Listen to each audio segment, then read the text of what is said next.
podem ser maus atores para um artista plástico? Pois bem, são materiais. Materiais como chocolate, açúcar, massa de tomate, entulhos de lixo. Materiais que estão presentes na obra de Vic Muniz, um brasileiro cujos trabalhos são alguns dos mais valorizados do mercado das galerias internacionais. Vic Muniz, que há quase 30 anos vive em Nova York, expõe agora, pela primeira vez no Brasil, uma parte importante de sua criação, reunida no Museu de Arte Moderna do Rio.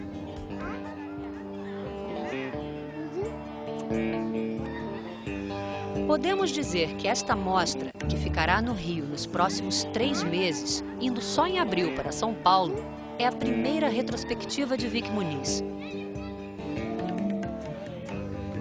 Numa montagem luxuosa, onde cerca de 130 trabalhos se apoiam em paredes especialmente coloridas para recebê-los, a exposição apresenta as principais séries que marcam a obra do artista.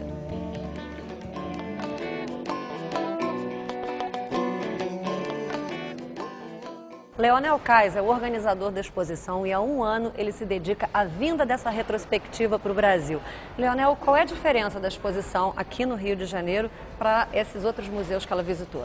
Acho que o Brasil vai ter o privilégio aqui no MAN do Rio e no MASP de São Paulo, a partir de abril, de ver uma exposição ainda mais ampla do que aquela que foi montada no hemisfério norte das Américas.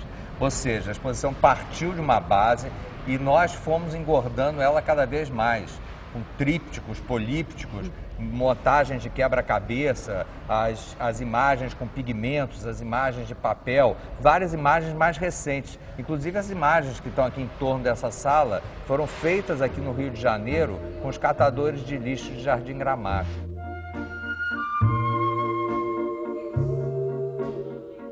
O Vic insiste muito que tudo tem uma lógica cronológica dentro da própria descoberta dele.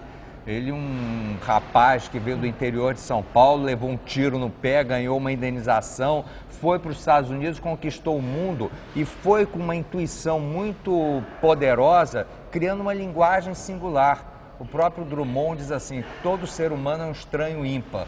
O Vic Muniz é um estranho ímpar. Ele começou brincando com formas escultóricas que ele fotografava, com arames que ele fotografava e pouco a pouco ele foi descobrindo que ele podia trabalhar as linguagens e a reconstrução ou a crítica ao narcisismo de nossa época de uma outra maneira.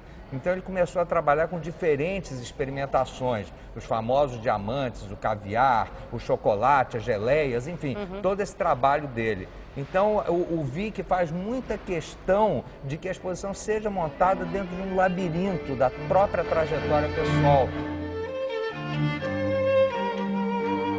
Eu diria que a obra do Vic, a gente nunca sabe se ela é uma obra de arte, no sentido mais estrito da palavra, ou se é uma linguagem fotográfica, é alguma coisa nova, uma coisa que fica misturada, é uma coisa em que o original desaparece. Quais são os originais? Não sei, não existem mais.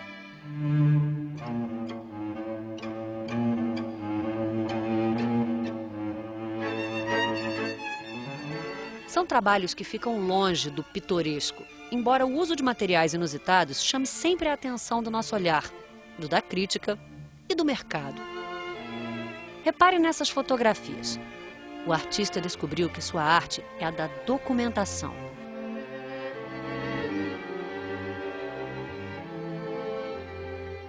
As artes plásticas, elas são uma coisa que ela vem um pouco do espetáculo. Existe uma pessoa que faz uma coisa muito bem e existem muitas pessoas que observam aquilo. Eu acredito muito na coisa, sabe, essa coisa do acesso, para mim, tem a ver com essa inclusão também no fazer. Muito do meu trabalho que eu tenho curtido fazer agora é uma coisa também de convidar pessoas para fazer o trabalho comigo. Isso tem a ver com o projeto dos catadores de lixo de Jardim Gramacho? Exatamente. Isso aí é uma coisa de tentar exercitar essa inclusão justamente com pessoas que são completamente diversas à ideia de arte contemporânea. Porque daí você está fazendo duas coisas, você está aprendendo um pouco com essa mentalidade que não faz parte desse seu mundo, você está um pouco indo para o lado deles, E eles estão indo para o seu e aprendendo que a coisa não é só esse material pode se transformar em outras coisas, entendeu? Um pouco evidenciando a mágica da transformação que a arte é capaz de trazer. O que você aprendeu especificamente com esse trabalho dos catadores de Jardim Gramacho? Proporcionalmente é uma coisa mais injusta, porque eu trabalhei com eles e o que eles me ensinaram é muito mais significante do que eu pude ensinar a eles, sabe? O que eu passei para eles, por exemplo, é que existe maneiras de fazer uma coisa se tornar mais interessante, mais bonito, e aquilo tem imediatamente um efeito na maneira como nós nos vemos. Agora, o que eles me ensinaram foram coisas muito mais interessantes. Eu tinha, por exemplo, uma relação com o lixo, e eu ando obcecado com lixo ultimamente. A ideia é que você vive, e existe todo um passado seu que você, sabe, põe para trás. E o lixo é tudo que não está no seu álbum de fotografias, entendeu? Existe o lixo mental, existe o lixo físico, existe o lixo espiritual e moral. Então, é tudo que você não quer ser, é o lixo. E a gente joga isso fora e eu fico imaginando se aquilo te seguisse, entendeu? E se tivesse viver com aquilo o tempo todo, que efeito aquilo ia ter na sua personalidade, na sua identidade. Uhum. Agora, essas pessoas, elas não só vivem com o lixo que elas fizeram a vida inteira, como que de todo mundo. Elas estão no outro lado da sociedade de consumo. E tudo que a gente joga e não quer mais, elas estão ali recebendo. Também o fato que, sabe, você imagina um catador e você imagina um artista, e quando você coloca essas duas coisas juntas, é uma história diferente, na verdade, mas assim, é uma riqueza de sensibilidade, entendeu? Muito grande. Eu estou muito contente com esse processo e esse é só o começo da história. Está fazendo um documentário sobre isso, a gente começa depois a se relacionar mais pessoalmente com essas pessoas, né? Eu fiz muitos amigos ali. Existe uma ideia de natureza, entendeu? Que vai muito além do mar, do azul do céu, dos passarinhos, sabe? E que é a ideia de uma natureza que ela é feita de espaço, de tempo, ela é complexa e nós não temos acesso a ela. Ela é feita de um caos de entropia que nos cerca. E a única forma que a gente consegue fugir disso para existir, para ser o que nós somos, é através da atenção e através da ignorância. A gente ignora tudo que está acontecendo em nossa volta para poder existir e ser, né?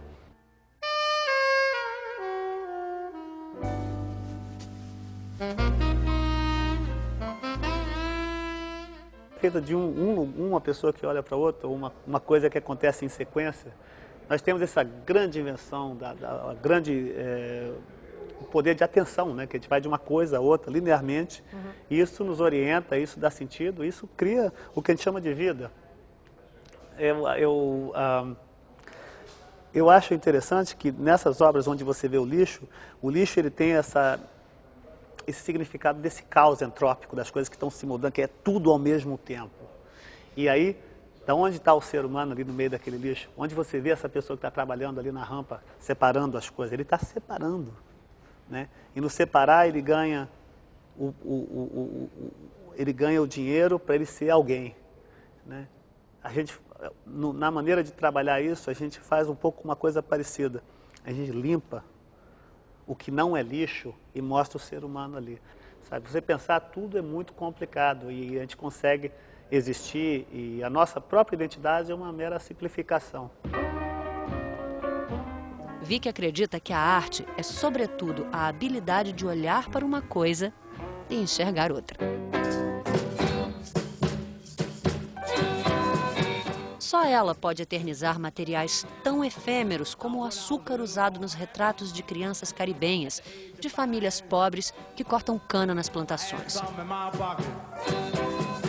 O meu trabalho ele tem a tendência a criar obstáculos e uma certa lentidão, sabe, retardar um pouco o processo de apreensão da imagem a fim de gerar um discernimento maior. Você começa a não só ver uma coisa, mas sentir e pensar sobre o que você está vendo.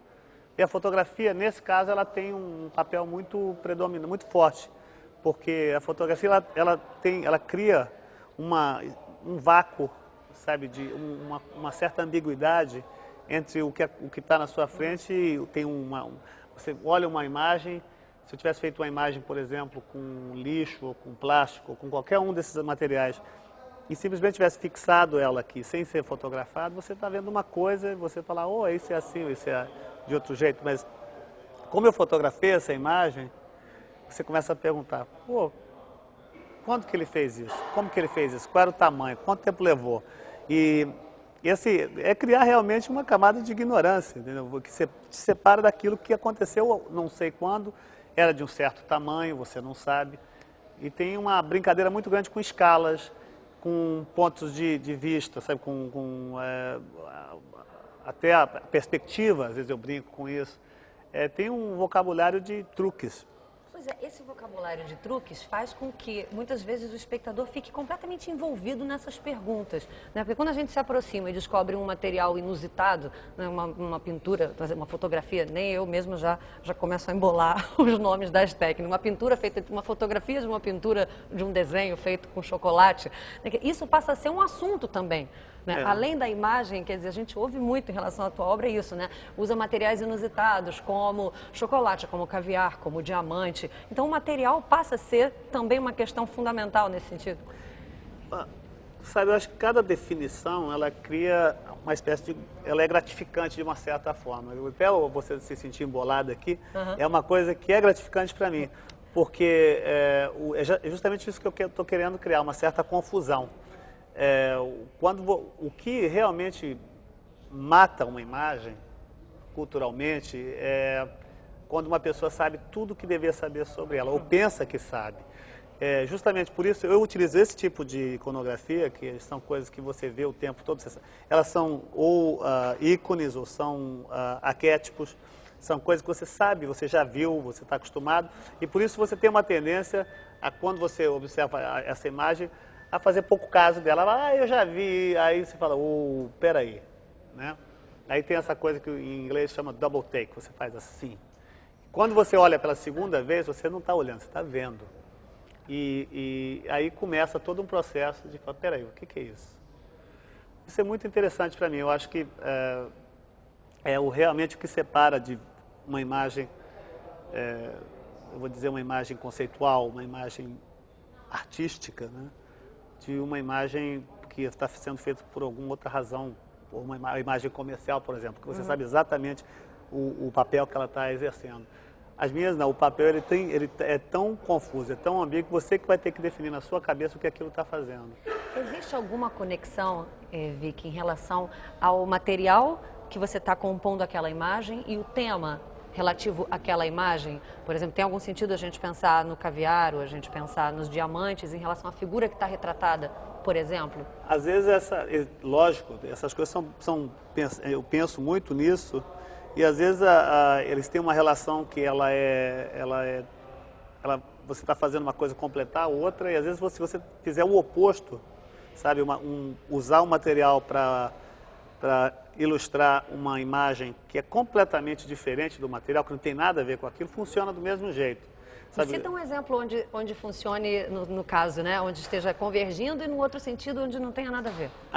Por exemplo, eu já usei chocolate, eu sempre uso materiais que são muito carregados culturalmente. Chocolate é uma coisa melequenta, marrom, que a gente aprende que aquilo é romântico, que aquilo é proibido, que aquilo... Você tem uma série de coisas que você aprende sobre aquele material que acabam influenciando a sua relação com ele. Quando você usa aquele material para fazer uma imagem, aquele material tem um grande poder, sabe, de afetar o que você está fazendo. Então, por exemplo, eu já usei chocolate para fazer uma imagem de duas pessoas se beijando. E você está, lógico, chocolate, beijo, romance. Mas eu usei a mesma coisa para fazer uma pessoa matando outra. Uma cena super sangrenta. Aí você já pensa em outras coisas. Por exemplo, o Hitchcock usou o chocolate em calda na cena do Psycho, né? Que em branco e preto o chocolate parecia mais com sangue do que sangue falso, por causa da coisa cromática. Eu acho que você pode usar essas duas coisas, e até na mesma série você pode brincar com isso. Às vezes o que eu tenho feito, às vezes a coisa fica um pouco, sabe, coisa de escola de arte demais. É um pouco fácil você simplesmente fazer o contrário. Usar uma coisa que é agradável, que tem um significado positivo, para fazer justamente o contrário daquilo, aí vira uma espécie de jogo um pouco manjado, né? Um exemplo, eu consegui de um colecionador que ele me emprestasse uma quantidade enorme de diamantes que eu pudesse fazer uma imagem. A primeira reação foi, legal, vou fazer uma imagem de uma coisa horrível, porque são diamantes. Aí você tem aquela distância entre o material e o tema, né? Aquilo foi pensando, e aquilo foi passando, e eu falei, não. Quanto mais velho eu fico, mais sem vergonha eu fico. Não, eu vou fazer uma imagem com diamante que é exatamente o que o diamante significa, sabe? Eternidade. E fazer assim, uma espécie de saturação já da mensagem que o diamante traz através do tema. E eu fiz essas divas de chocolate, de diamante, né? Que ficaram assim incríveis, mas elas são assim completamente sem vergonha. Eu nunca consegui mostrar, eu mesmo me sentia culpado de fazer isso, porque eu tive que criar uma outra série, que eram monstros de chocolate, para poder exibi-las, fazer uma exposição em conjunto. Mas eu não tinha nem coragem de mostrar ela sozinho.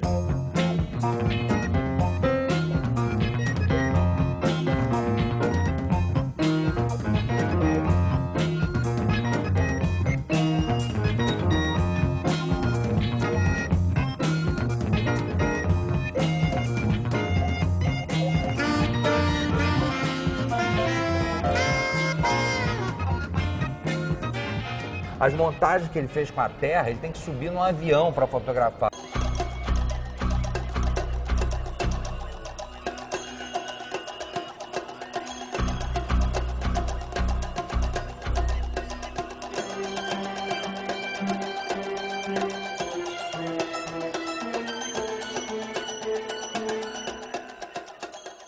E muitas vezes as linguagens com papel são feitas de pequenos recortes que ele monta em cima de uma mesa. Então as dimensões das coisas evanecem, desaparecem. Você não sabe qual o tamanho que tinha originalmente essas obras. Talvez esse quebra-cabeça seja originalmente muito menor do que ele aparece aqui. Os lixos são muito maiores do que aparecem aqui. Então, na verdade, ele subverte inteiramente a noção de tamanho da obra original. A obra original é o que a gente vê, o que a gente inventa. E, inclusive, acho que não só o tamanho da obra original, como talvez o próprio conceito de originalidade também, né? A partir do princípio de que a exposição toda é uma exposição que tem a fotografia como a porta de entrada. Uma pergunta é ótima. O que é ilusão e o que é real? Ele gosta de brincar com isso. O que é mais ilusório e o que é real? A Elizabeth Taylor feita de diamantes é ilusão ou é a grande realidade que a gente vê? O que a gente vê lá fora é a realidade ou é uma ilusão? As pessoas que se travestem no seu cotidiano, entende? Atrás da hipocrisia, elas são ilusórias ou são reais? Então, o grande drama que ele traz é uma certa contundência crítica. O livro que ele escreveu, chamado Reflex, é muito importante, são 200 páginas que ele escreve, numa linguagem muito clara, entende? Trazendo exatamente essa percepção crítica, que eu acho que todos nós podemos ter e explorar nessa exposição. A imagem do Vic é uma viagem sem fim, você tem toda a razão.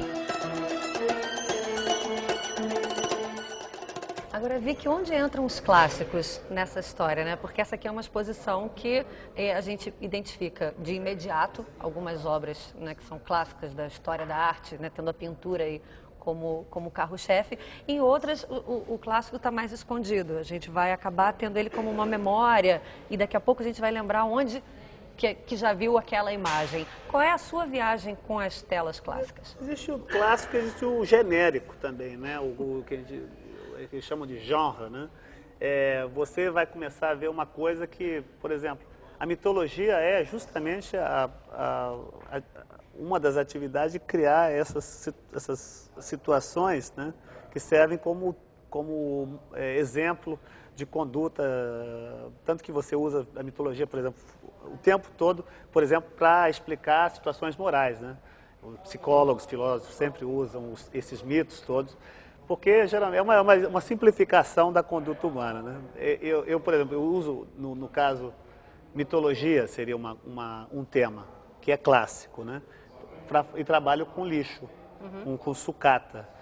Mas aí eu estou pensando assim, né, essa estrutura moral do homem e é justamente uma simplificação. Você está limpando, empurrando o caos natural que existe, essa coisa entrópica que existe em volta dessa civilização, dessa ideia de sociedade, de ética, e onde não tem aquilo é onde a imagem do mito se manifesta. No caso, por exemplo, o clássico na história da arte, né, eu uso muito esse tipo de coisa, da iconografia, de coisas, a Mona Lisa, sabe, a japonesa, o Gauguin. Tem gente que vai em museu, por exemplo, para ficar adivinhando de quem são os quadros, sabe? Ah, aquele é um Van Gogh. Isso me incomoda extremamente. Você olha um quadro e fala, aquele é um Van Gogh. Imediatamente você já acabou com o Van Gogh, acabou com a sua oportunidade de olhar como ele pintou aquilo, como aquilo foi feito. Porque é isso, é aquela gratificação, sabe, instantânea, um Van Gogh. Esse que eu uso a história da arte justamente dessa forma super informal e um pouco, assim, até errada, entendeu? Justamente para banalizar a história da arte, para você criar uma aberturazinha ali para você ter a chance de observar uma imagem puramente do ponto de vista perceptual. Quando eu falo perceptual, eu já estou dizendo assim, mesmo físico mesmo. É muito interessante você pensar em produzir arte para os olhos, para o corpo, porque daí você não está se relacionando muito com, você não está pensando num público específico. O único requerimento é que as pessoas tenham olhos. Então você pode ser criança, velhinho, você pode nunca ter entrado no museu, você pode ser um crítico de arte, você vai ver um trabalho meu, você vai tirar alguma coisa dali.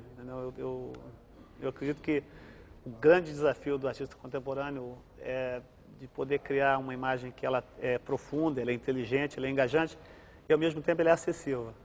Sabe, o nosso mundo se torna muito pequeno, muito elitizado. Ela virou uma linguagem muito parecida, sabe, uma linguagem que poucos falam. Sabe, no meu trabalho, principalmente pelo fato de eu ter vindo de ser de uma origem humilde e eu não ter tido a chance de frequentar museus quando eu era jovem, porque eu também não tinha acesso a esse tipo de coisa, quase para mim presto muita atenção, tentar fazer sempre um trabalho que ele possa dizer alguma coisa para qualquer pessoa. Então, depois disso eu vou encerrar. Porque depois de uma resposta dessa, a gente não dá para comentar mesmo nada, Vicky.